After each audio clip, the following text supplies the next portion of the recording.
is building 209 Avenue P, apartment E2, 1 bedroom.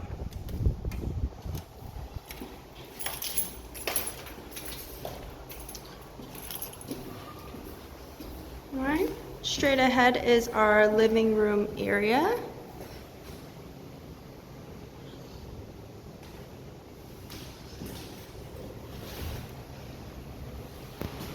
When we make a right, we have the kitchen.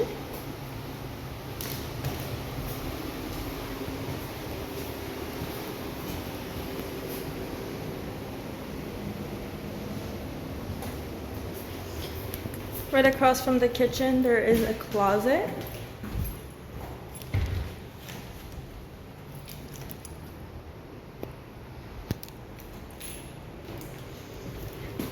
And then we have another closet right over here.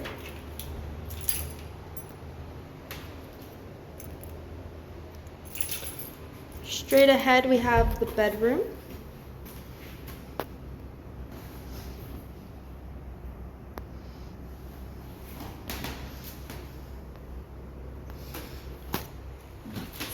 To the right, we have a closet over here.